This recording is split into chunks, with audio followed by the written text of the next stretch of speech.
can do that, they'll think they'll think they'll think you are crazy. I can imagine the way my people are so uptight, but I can imagine back at home, you hear a song you like in a shop, you start dancing. Hi, people will take you to psychiatric ward. You are Tanya. Mind the gender. I have friends. So they wrote my name. That time I'm in grade 9, guys. My mind is not even there. Impimpi wrote my name, guys.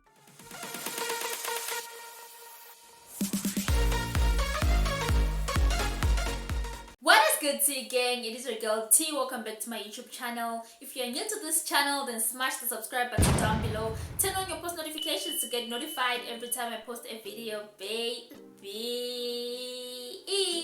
Guys, today I'm back with another lit video. You know, if you see me on your screen, it's about to get lit. So today, guys, we're going to be talking about the things that happen in South Africa that do not happen in Zimbabwe.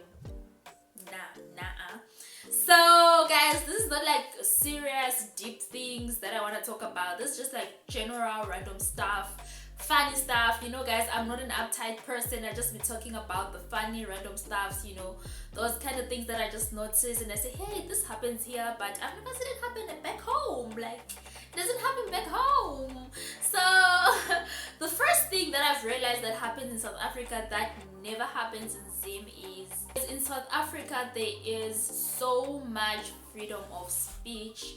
Let me put it politically, especially there is freedom of speech, guys. The freedom of speech that we don't have back at home. Like, you're so scared to actually express like which party are you for. You're really scared to actually express. You're always, you know, pretending to be for the ruling party, you know, the party I'm talking about. You're always up there trying to pretend like you are for the ruling party. You do not express how you feel, you really feel about it. You don't go out there and be showing that, you know, you are in the opposing party. You don't be going out there wearing an EFF t-shirt. You don't be going out there wearing a DA t-shirt. You don't be going out there wearing, what are the other parties? I only know EFF and DA in the ruling party. Anyway, you get what I'm trying to say. There's so much freedom, especially freedom of speech and expressing yourself, especially politically. You can be wearing your EFF t-shirt, your DA t-shirt, and you can just be walking around. Back home, you don't do that. So the second thing that I've realized that happens in South Africa that doesn't happen back at home is in South Africa, people in higher positions, people who are sitting in higher positions are actually held accountable for corruption or for doing a certain crime. They are held accountable. But back at home, people sitting in higher positions, you don't question them. You zip it. You zip your mouth. So here in South Africa, I've realized that people in higher positions are actually questioned for corruption, or especially things that have to do with money, like you were given money for that and then the money is missing. That is corruption, right? I'm talking about corruption. People here actually, people in higher positions are actually, questioned for the missing money and stuff. But back at home, no one is questioned. Like here in South Africa, the previous our former president was actually questioned, you know, like for, you know, the whole saga that was happening. But I was sitting there and thinking like, oh, back at home this wouldn't happen. Like questioning someone in such a higher position, questioning them about where the money went, like, yo. Anyway, guys, the next thing that happens in South Africa that I have realized that it doesn't happen back home is in South Africa there is a free education, free healthcare, services, free housing. RTP, you have to apply and make sure that you qualify for it. Well, here they would like to say, when I say that it's free, people usually like to correct me and say it's not free, it's from taxpayers. But then, I mean, you know what I'm talking about when I say it's free. So you can apply for an RTP house. You can get an RDP house if you qualify. It is free housing. You can go to high school, primary school, government. You can go for free. You can go to university where you are funded by a bursary. That is also free. So I mean, life is easier here. So life is actually way easier in South Africa if you are in a stage where you can't actually afford. But back at home, we don't see these things of free housing, free housing, free healthcare services, free education. Even in government schools, you pay. I've realized that back at home, government schools, we actually pay the same amount like some private schools here in South Africa. You know, those smaller and minor private schools. Government schools at home actually pay like them. So we don't get free stuff, but I've realized that here in South Africa there is free stuff, and it actually makes our life easier for those people who are less fortunate. So yeah. And the next thing that I've realized that happened in South Africa that doesn't happen back at home, now I would like to focus on like in schools, that I've realized in schools when I was in high school and when I was in primary school. So I've realized that most of the schools here in South Africa, you can do any hairstyle that you like. Okay, at least most of the schools that I went, at least the schools that I went to, you are allowed to do any hairstyle you like. And then if you're not allowed to do any hairstyle you like, at least they tell you to do braids. You have to braid straight up, straight back, or those single braids. But back at home, most of the schools, I do know that there are some where you can braid, but most of the schools back at home, you cut, baba. You have to chop your hair. So this is something that I realized that, oh, okay, it's actually pretty cool here where you have to do your braids. You know, in primary school you're doing your braids. We rarely have schools like that back at home. Most of the schools you go to, you know, especially primary school, you know that you're going to chop your hair off. Then in high school you find out that maybe you start braiding when you're in form 5 and form 6. So form 5 is like matric year. Form 6, I don't know, you don't have form 6 yet. But form 5 is like matric, so you start braiding in your matric year, and then form 6 you can also braid. So this is most schools. I'm not saying every school in Zim you cut your hair, and every school here you are allowed to do anything. I'm just saying in general, mostly here you can just do your hair, you know. Back at home you have to cut. I actually do know of a school here in SA, Cefaps, where they used to cut their hair. I was actually surprised to see that school, like, what, in SA where people are cutting their hair in high school. I know that school close to Nelspruit. People who live in Mpumalanga, I'm sure you know it, guys, where they chop off their hair. The next thing I've realized in South African schools is I've realized that there is a dating tendency, and it's actually like more like okay to date. No one really like, it's really like on your neck that you are dating this person. I mean, like teachers are not really concerned about that you are dating hairs, but man is dating that person, and it actually gets deep.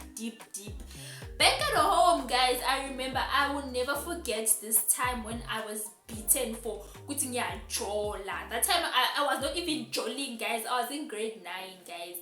I was in grade 9. I was so decent. I wasn't even thinking of those things back at home.